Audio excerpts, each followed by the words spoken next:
Good morning dear students, I am doctor Meena Maurya, आपके engineering chemistry की teacher. और आज हम अपना BT 101 इंजीनियरिंग केमिस्ट्री का मॉड्यूल नंबर 1 देखेंगे। मॉड्यूल नंबर 1 आपको पता है, इसका नाम है water analysis and it's industrial applications. तो उस मॉड्यूल में हम मेन एक जो डिटर्मिनेशन है, determination of hardness with the help of EDT, ये वाला टॉपिक आज हम कवर करेंगे। तो हार्डनेस आप सबको पता है, हम इसके पहले पढ़ चुके हैं। वाटर में हार्डनेस प्रेजेंट होती है presence of calcium, magnesium and some other heavy metals. मतलब कैल्शियम और मैग्नीशियम, एल्युमिनियम, आयरन, इनके सॉल्ट्स जब पानी में प्रेजेंट होते हैं तो पानी में हार्डनेस होती है। But main responsible ions hardness के लिए कौन से होते हैं? कैल्शियम और मैग्नीशियम। तो यदि आपके पानी में कैल्शियम और मैग्नीशियम है, मीन्स हार्डनेस पक्का प्रेजेंट है। अब हार्डनेस है तो उसे डिटरमाइन कैसे करेंगे? तो उसके डिटर्मिनेशन के लिए बहुत सारी मेथड्स हैं, जैसे ग्रेविमेट्रिक एनालिसिस यूज़ किया जाता है डिटर्मिनेशन के लिए। स्पेक्ट्रोस्कोपिक मेथड्स हैं जिनकी मदद से हम हार्डनेस पता कर सकते हैं किसी भी वाटर के सैंपल की। परंतु लैब में यदि हमें फाइंड आउट करना है तो EDTA मेथड जो होती है, ये बहुत अच्छी method, one of the best method मानी जाती है। क्यों one of the best method मानी जाती है? लैब में हम बहुत इजीली इसे परफॉर्म कर सकते हैं, चीप मेथड होती है, बहुत फास्ट मेथड होती है, और रिजल्ट्स जो होते हैं वो भी बहुत एक्यूरेट आते हैं। इसलिए लैब्स में हम जनरली EDTA टाइट्रेशन से हार्डनेस का डिटर्मिनेशन करते हैं। चलिए देखते हैं कैसे होता है EDTA टाइट्रेशन। EDTA सबसे पहले आपको जानना चाहिए कि EDTA होता क्या है। Ethylene diamine tetra acetic acid, ये है EDTA का full form, ethylene diamine tetra acetic acid. और यदि आप इसका स्ट्रक्चर ड्रॉ करेंगे तो ये है CH2CH2, 2 नाइट्रोजन और उनसे अटैच्ड एसिटिक एसिड के 4 ग्रुप्स। तो ये हो गया आपका EDTA का फुल स्ट्रक्चर। नाउ ये टाइट्रेशन कैसे किया जाता है? मीन्स इस टाइट्रेशन की मदद से हम कोई भी वाटर का सैंपल यदि दिया हुआ है तो उसकी हार्डनेस हम कैसे फाइंड आउट करेंगे। तो चलिए देखते हैं। ये हमारे पास 2 वाटर सैंपल दिए हुए हैं। जब भी आप लैब में इस एक्सपेरिमेंट को परफॉर्म करेंगे या आपको एग्जाम में न्यूमेरिकल भी आते हैं तो आपको 2 वाटर सैंपल्स के बारे में बताया जाएगा। एक है वाटर सैंपल A, जो होता है हमारा नोन वाटर सैंपल। नोन का मतलब क्या हुआ? इसकी स्ट्रेंथ आपको दी रहेगी। दूसरा है हमारा सैंपल B, जो कि है unknown water sample. Unknown water sample का मतलब क्या हुआ? इसकी स्ट्रेंथ आपको फाइंड आउट करनी है। मतलब अल्टीमेटली आपका एम क्या है? हमें सैंपल B की, जो कि अननोन वाटर सैंपल है, उसकी हार्डनेस पता करेंगे हम। कैसे पता करेंगे? With the help of EDTA titration. Okay, तो ये आपको चीज़ें समझ में आ गई होंगी। 2 वाटर सैंपल हमारे पास है और हम EDTA की हेल्प से ये टाइट्रेशन करने वाले हैं। अब टाइट्रेशन कैसे किया जाता है? ये टाइट्रेशन डबल स्टेप टाइट्रेशन है, 2 स्टेप्स में टाइट्रेशन होगा। कैसे होगा ये आपको समझ में आ गया होगा। सैंपल A और सैंपल B क्या होता है, मैं आपको बताती हूँ कैसे 2 स्टेप में टाइट्रेशन होगा।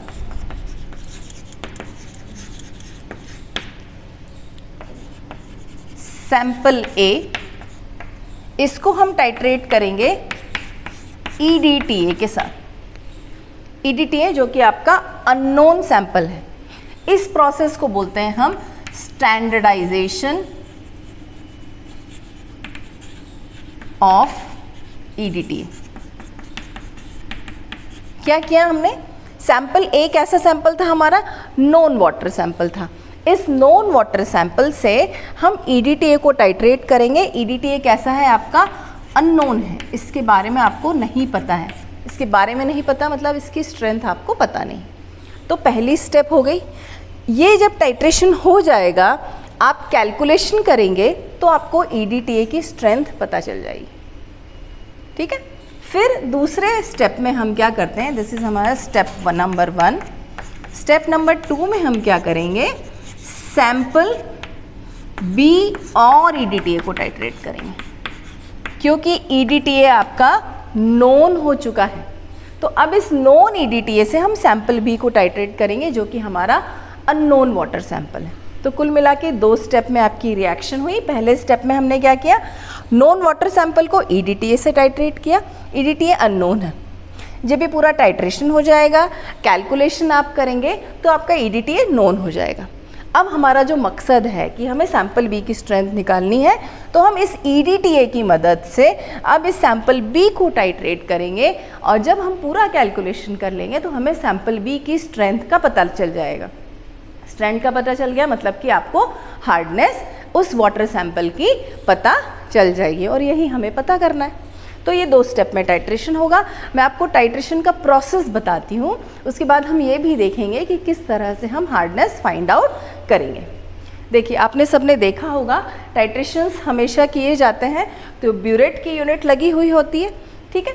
तो ये हमारा ब्यूरेट है, जिसमें हमने अप टू 50 mm भर दिया है हमारा EDTA सोल्यूशन। EDTA कैसा है, अननोन है, अभी हमें उसके बारे में कुछ भी नहीं पता है। ये EDTA हमने भर दिया ब्यूरेट में। नाउ सैंपल A क्या है, हम ये देखिए पहली वाली स्टेप कर रहे हैं अभी हम। सैंपल A हमारा नॉन वाटर सैंपल है, जो आपको एक बीकर में दिया रहेगा। उस नॉन वाटर सैंपल को आप डालेंगे कॉनिकल फ्लास्क में। डिपेंड करता है, आप कितना भी अमाउंट ले सकते हैं, 10 ml ले सकते हैं, 20 ml ले सकते हैं, 50 ml रह सकते हैं। जितना भी लेंगे आपका कैलकुलेशन एंड जो कैलकुलेशन आएगा वो सेम आएगा। तो हम मान लीजिए हम ले लेते हैं 20 ml। इसको लेना है हमें with the help of a pipette.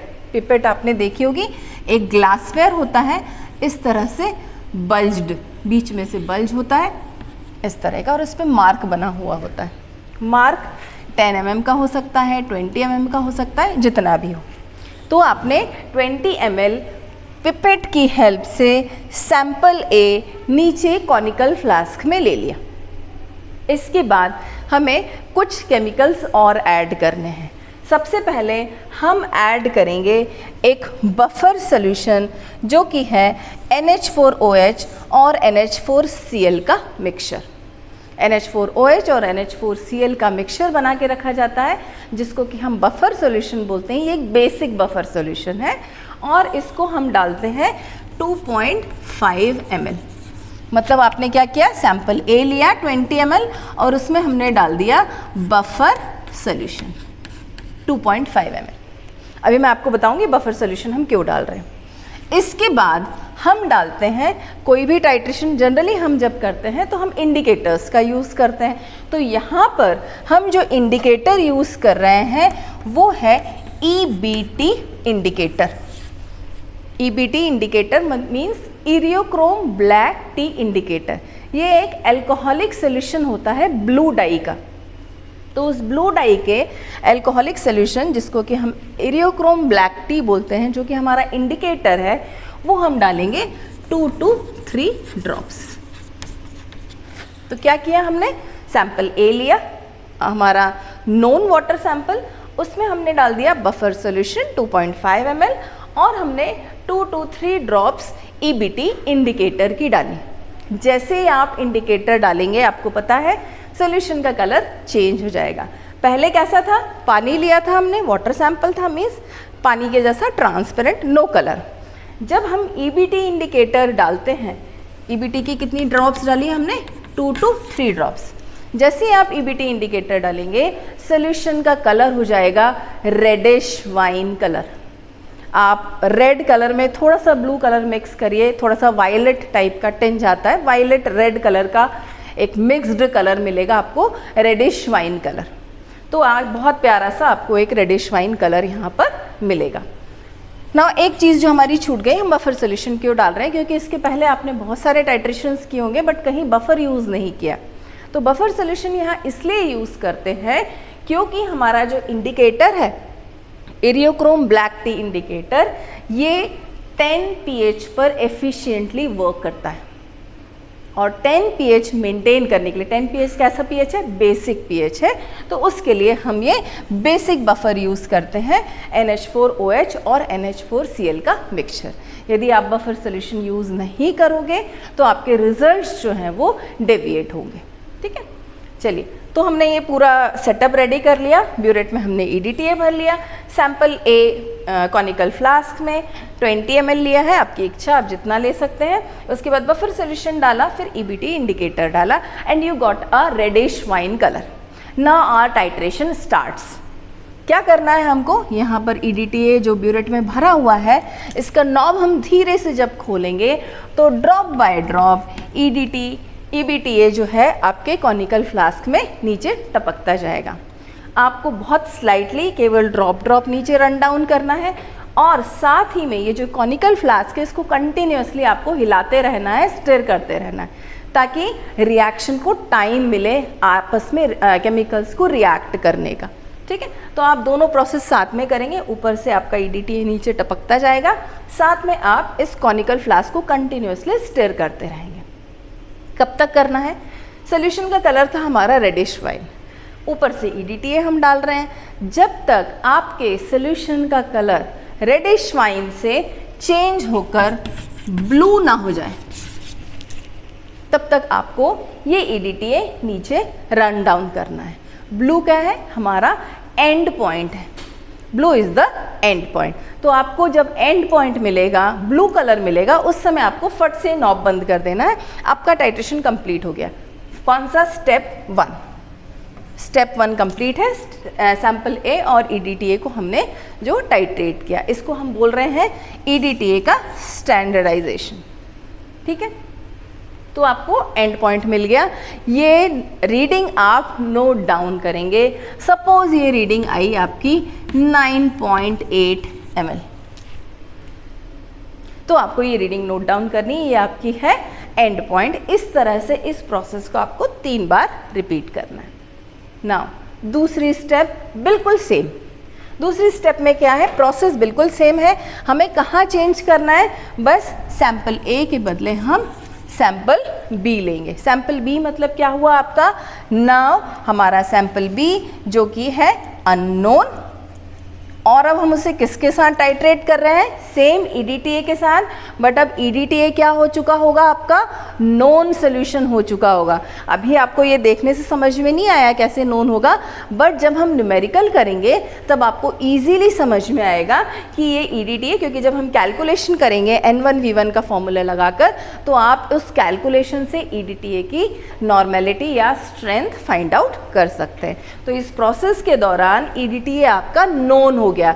अब उस नोन EDTA से हम अननोन सैंपल B को टाइट्रेट करते हैं और सेम प्रोसेस ऑप्ट करके अगेन आपको सेम ब्लू कलर का एंड पॉइंट आएगा और वो रीडिंग भी आप नोट डाउन करेंगे। वो जितनी भी आए, 10 ml आए, चाहे 12 ml आए, चाहे 22 ml आए, जितनी भी आए वो आपको नोट डाउन करनी है। तो इस तरह से 2 स्टेप में आपका टाइट्रेशन है। पहले स्टेप में नोन वाटर सैंपल A को अननोन EDTA के अगेंस्ट हम टाइट्रेट करते हैं। फिर जब हमारा टाइट्रेशन की प्रोसेस के बाद जब हम कैलकुलेशन करते हैं तो EDTA हमारा नोन हो जाता है और उस नोन EDTA से हम अननोन सैंपल B को टाइट्रेट करेंगे। तो अल्टीमेटली हमारा अननोन सैंपल B नोन हो जाएगा, जो कि हमारा एम है इस टाइट्रेशन को परफॉर्म करने का। नोन हो गया मतलब उसकी हमें स्ट्रेंथ पता चल गई। स्ट्रेंथ पता चल गई मतलब कि उसकी हार्डनेस हमें पता चल जाएगी। अभी आपको क्लियर नहीं होगा, बट जब हम कैलकुलेशंस करेंगे, जब आपको बिल्कुल क्लियर हो जाएगा कि किस तरह से हमारा नोन सैंपल B जो है वो अननोन सैंपल B जो है उसकी हार्डनेस कितनी है। तो इस तरह से हम टाइट्रेशन को परफॉर्म करते हैं। अब इसके बाद हम देखेंगे कि इस टाइट्रेशन का प्रिंसिपल क्या है। नाउ हम प्रिंसिपल देखते हैं। टाइट्रेशन की हमने पूरी प्रोसेस पढ़ ली, बट ये टाइट्रेशन कैसे हो रहा है, ब्लू कलर कैसे आ रहा है या रेडिश वाइन कलर कैसे आ रहा है, उसके पीछे की हम केमिस्ट्री जानते हैं। बहुत ही सिंपल केमिस्ट्री है इसके पीछे। देखिए, अभी हमने डिस्कस किया था कि हमारे वाटर में हार्डनेस है कैल्शियम, मैग्नीशियम, एल्यूमिनियम, आयरन या इस तरह के आयंस की वजह से, हैवी मेटल आयंस की वजह से। तो हम मान लेते हैं हमारे पानी में कैल्शियम और मैग्नीशियम आयंस है, आप दूसरे आयंस भी लिख सकते हैं। तो ये हमारा हार्ड वाटर हो गया। हमने क्या किया है, ये देखिए ये हमारा हार्ड वाटर था, इसमें हमने क्या किया है 2-3 ड्रॉप्स EBT इंडिकेटर डाला और उसके बाद हमने बफर सोल्यूशन ऐड किया था। तो वही चीज़ हमने यहाँ लिखी है। जब हम हार्ड वाटर में EBT इंडिकेटर डालते हैं, EBT क्या है हमारा, इंडिकेटर है, तो हार्ड वाटर में जब हमने 2-3 ड्रॉप्स EBT इंडिकेटर डाला in the presence of buffer solution, buffer solution यहाँ कोई रिएक्शन नहीं करेगा, वो केवल pH को मेंटेन करने का काम करता है। और ये हम पहले भी देख चुके हैं कि हमारा जो EBT इंडिकेटर है वो केवल 10 pH पर काम करता है एफिशिएंटली।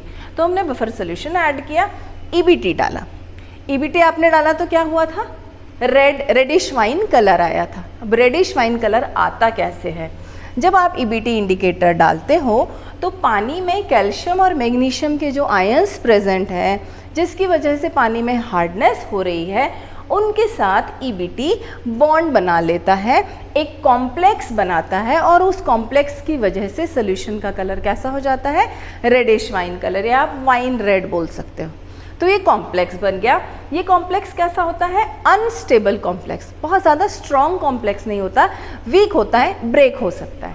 तो EBT ने हार्डनेस प्रोड्यूसिंग आयंस के साथ जो कि पानी में प्रेजेंट है, उनके साथ एक कॉम्प्लेक्स बनाया जो कि अनस्टेबल कॉम्प्लेक्स है, जिसको हम CaEBT या MgEBT कॉम्प्लेक्स बोलते हैं, और जिसका कलर कैसा है, वाइन रेड। तो सोल्यूशन में वाइन रेड कलर आ गया था।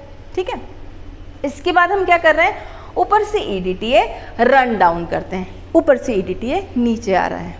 लास्ट में आपने देखा था ब्लू कलर आ गया जब हमारा टाइट्रेशन का प्रोसेस पूरा कंप्लीट हो गया। तो EDTA क्या करता है, क्योंकि हमारा ये वाइन रेड कलर का कॉम्प्लेक्स कैसा है, अनस्टेबल है, EDTA इनको ब्रेक करता है और खुद कैल्शियम और मैग्नीशियम के साथ जुड़ जाता है। तो ये देखिए EDTA ने कैल्शियम के साथ और मैग्नीशियम के साथ जुड़कर एक स्टेबल कॉम्प्लेक्स बना लिया, जो कि एक कलरलेस कॉम्प्लेक्स होता है। ठीक है, कलरलेस है, बहुत ध्यान रखिए कि अब ये कलरलेस कॉम्प्लेक्स बना। ये कंटिन्यूसली प्रोसेस होती रहती, मतलब आपका EDTA ये वाले जो अनस्टेबल कॉम्प्लेक्स है कैल्शियम EBT या मैग्नीशियम EBT का, इनको ब्रेक करता जाएगा और खुद कैल्शियम और मैग्नीशियम के साथ जुड़ता चला जाएगा। ये प्रोसेस चलती रहती है। लास्ट में क्या होता है, जब आपका पूरा EDTA सोल्यूशन, आपका अननोन वाटर सैंपल में जितने भी हार्डनेस कॉजिंग आयंस हैं, उन सब के साथ रिएक्ट कर लेगा, कहीं पर भी कोई भी हार्डनेस कॉजिंग आयन नहीं बचे, मतलब कहीं कोई मैग्नीशियम नहीं बचा, कहीं कोई कैल्शियम नहीं बचा, सबके साथ EDTA ने कॉम्प्लेक्स बना लिया, स्टेबल कॉम्प्लेक्स, कलरलेस कॉम्प्लेक्स। तो क्या होगा, अब ये आपका EBT पूरा फ्री हो गया, बाहर निकल गया, और इस EBT की वजह से, इस EBT के फ्री होने की वजह से ब्लू कलर हमें दिखाई देता है, जो कि एंड पॉइंट होता है, जो कि ये बताता है कि अब आपके पानी में कोई भी Ca2+ Mg2+ फ्री आयंस नहीं है, जिसकी वजह से हार्डनेस है। वो पूरी की पूरी हार्डनेस जो है या हार्डनेस कॉजिंग आयंस के साथ EDTA ने कंबाइन कर लिया। अब कितना EDTA कितने हार्डनेस कॉजिंग आयंस के साथ कंबाइन किया है, वो जब हम पता कर लेंगे तो हमें अल्टीमेटली हार्डनेस पता चल जाएगी कि हमारे सैंपल बी में या अननोन वाटर सैंपल में हार्डनेस कितनी है। पूरी की पूरी हार्डनेस से EDTA ने रिएक्ट कर लिया। तो ये जो कॉम्प्लेक्स बनता है ये स्टेबल कॉम्प्लेक्स है, और ब्लू कलर किसकी वजह से आ रहा है, EBT के फ्री होने की वजह से। तो एक चीज़ और मैं बताऊं आपको कि इस टाइट्रेशन को हमने बोल तो दिया EDTA टाइट्रेशन है, जिसकी मदद से हम हार्डनेस निकालते हैं। दूसरा इस टाइट्रेशन का नाम है कॉम्प्लेक्सोमेट्रिक टाइट्रेशन। क्यों बोलते हैं हम इसको कॉम्प्लेक्सोमेट्रिक टाइट्रेशन, आपको इजीली समझ में आ रहा होगा, क्योंकि इस टाइट्रेशन में EDTA जो है वो हार्डनेस कॉजिंग आयंस के साथ मिलकर कॉम्प्लेक्स बनाता है। ठीक है, चलिए अब हम देखते हैं कि कैसे कैलकुलेशन करेंगे। अभी हमने पूरी प्रोसेस देखी, उसके बिहाइंड जो प्रिंसिपल या थ्योरी था वो देखा। अब कैलकुलेशन देखेंगे कि किस तरह से कैलकुलेशन किया जाता है। तो आप ये मान के चलिए आप लैब में परफॉर्म कर चुके हैं और आपके पास 2 रीडिंग्स आ चुकी हैं। देखिए हम पहले भी डिस्कस कर चुके हैं, हमारा स्टेप 1 क्या था, हमने सैंपल A और EDTA को टाइट्रेट किया, ठीक है, ये स्टेप 1 है। तो इसी की कैलकुलेशन मैं आपको सबसे पहले समझाती हूँ। जब हमने यहाँ पर सैंपल A लिया था, पहले सैंपल A से स्टार्ट किया था, तो सैंपल A लिया था तो रीडिंग क्या आई थी आपकी 9.8। रीडिंग मतलब एंड पॉइंट, एंड पॉइंट मतलब क्या हुआ 9.8 ml। जब हमने EDTA नीचे रन डाउन किया था तो आपका EBT फ्री हो गया था और ब्लू कलर का आपका एंड पॉइंट आया था, तो हमारा ये 9.8 रीडिंग हो गई। अब हमने ये जो पहली स्टेप है हमारी स्टेप 1, जिसको हम बोल रहे हैं स्टैंडर्डाइजेशन ऑफ EDTA। ये कैसे EDTA हमने अननोन था उसको नोन कैसे किया, तो बहुत सिंपल फॉर्मूला आप पहले भी पढ़ चुके हो। ये हमारी स्टेप 1 है। हमने EDTA, या पहले आप सैंपल A लिख लीजिए, हमेशा हम नोन सोल्यूशन को लेफ्ट हैंड साइड लिखने की कोशिश करेंगे। तो सैंपल A और EDTA को हमने टाइट्रेट किया। सैंपल A के लिए हम लिख लेते हैं N1V1 और EDTA के लिए लिख लेते हैं हम N2V2, ठीक है। अब N क्या है, नॉर्मेलिटी है, और V क्या है, वॉल्यूम है। नॉर्मेलिटी आप पढ़ चुके हो 11th-12th क्लास में।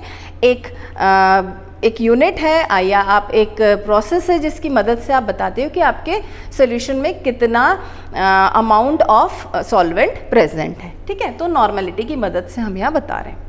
चलिए, एक चीज़ और जानने वाली है। मैंने आपको बोला था सैंपल A नोन है, नोन वाटर सैंपल A। अब नोन का मतलब क्या हुआ, उसकी स्ट्रेंथ हमें दी रहेगी, तो हम मान लेते हैं उसकी स्ट्रेंथ आपको दी हुई है, सॉरी उसकी नॉर्मेलिटी दी हुई है, sorry I am very sorry, strength दी हुई है आपको 0.66 ग्राम्स पर लीटर, ठीक है। सैंपल A जिसकी स्ट्रेंथ आपको दी हुई है 0.66 ग्राम्स पर लीटर, मतलब क्या हुआ, आपका सैंपल A नोन है, उसके बारे में आपको पता है। EDTA के बारे में आपको कुछ भी नहीं पता।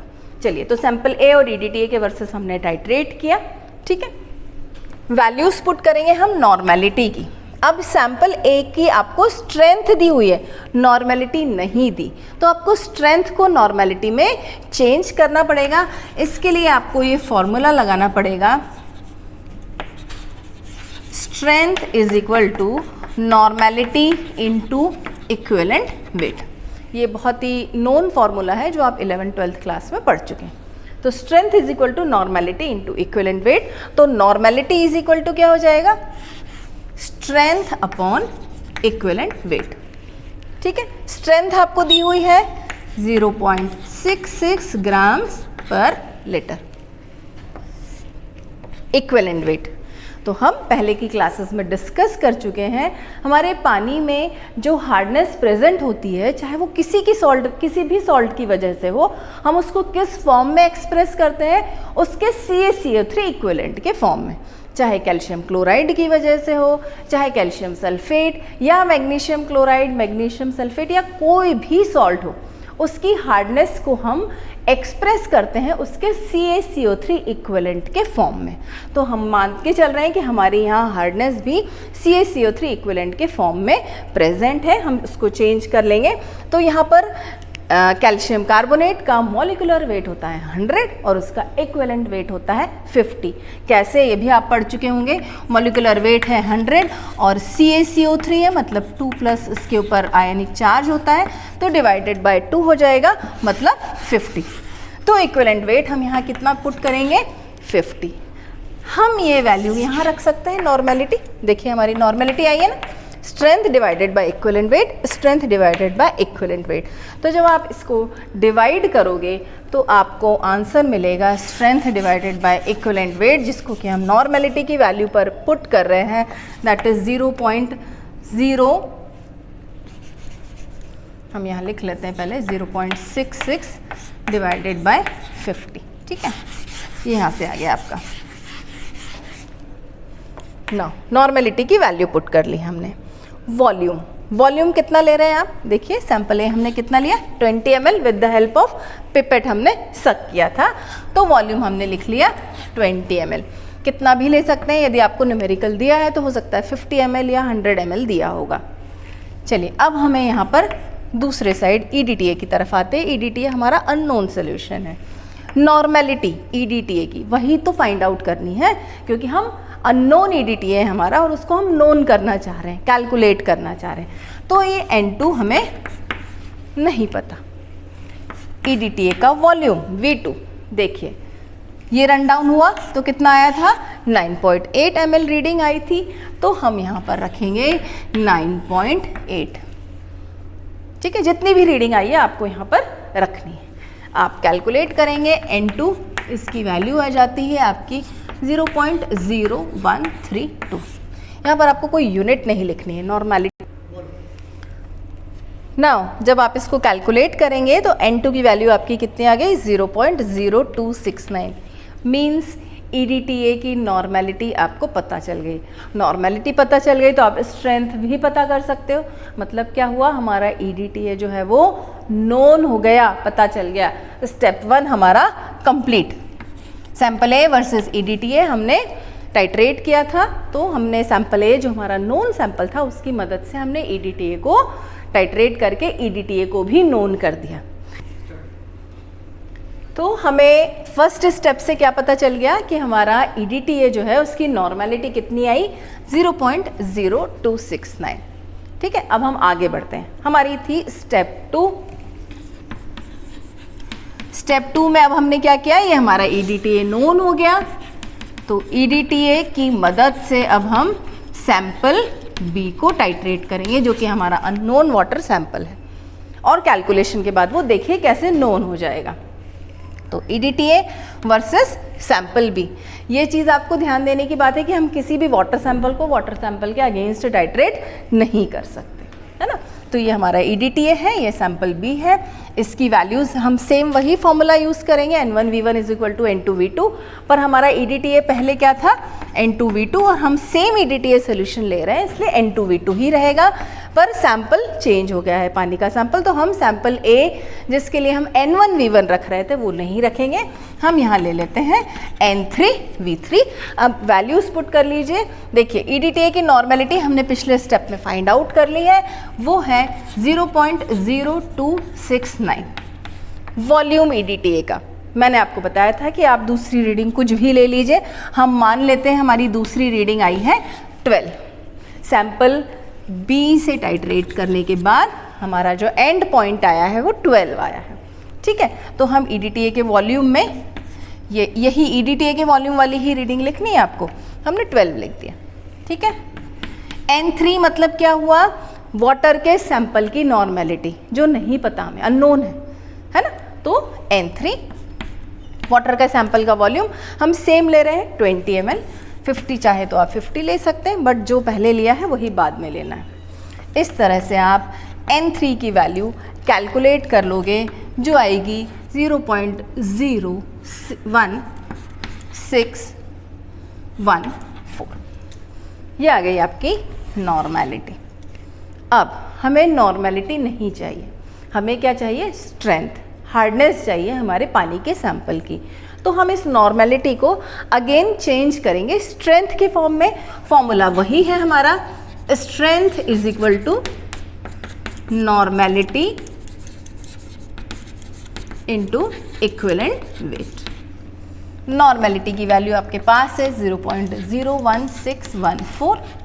इक्विवेलेंट वेट सेम वही 50 लेंगे हम, क्योंकि हमारी हार्डनेस को हम चेंज कर चुके हैं कैल्शियम कार्बोनेट इक्विवेलेंट में, जिसका कि इक्विवेलेंट वेट 50 होता है। जब आप मल्टीप्लाई करोगे, एक चीज़ और आपको यहाँ ध्यान देनी है, आप चाहे तो यहाँ पर 1000 से मल्टीप्लाई कर सकते हैं। क्यों मल्टीप्लाई किया मैंने 1000 में, हमें शुरुआत में जो पानी के सैंपल में हार्डनेस दी थी वो थी 0.66 ग्राम्स पर लीटर, और हार्डनेस या स्ट्रेंथ जो है ना, पानी में जो हार्डनेस प्रेजेंट होती है उसकी यूनिट हम जनरली ppm या मिलीग्राम्स पर लीटर के फॉर्म में देते हैं। ठीक है, तो यहाँ आंसर हमारा ग्राम्स में आता है, तो हम यहीं पर मल्टीप्लाई बाय 1000 कर देंगे ताकि आपका आंसर डायरेक्ट मिलीग्राम्स पर लीटर या ppm में आ जाए। आप चाहो तो बाद में मल्टीप्लाई कर सकते हो, आप चाहो तो यहीं पर मल्टीप्लाई कर दो ताकि आप बाद में भूलें नहीं। तो ये मिलीग्राम्स पर लीटर या फिर ppm। तो हमारा आंसर आया 807 मिलीग्राम्स पर लीटर। मतलब जो पानी में हार्डनेस मौजूद है वो कितनी है, टोटल हार्डनेस 807 मिलीग्राम्स पर लीटर। तो ये कैलकुलेशन हमने लैब में किए जाने वाले एक्सपेरिमेंट की करी है। नेक्स्ट क्लास में हम एक न्यूमेरिकल सॉल्व करेंगे।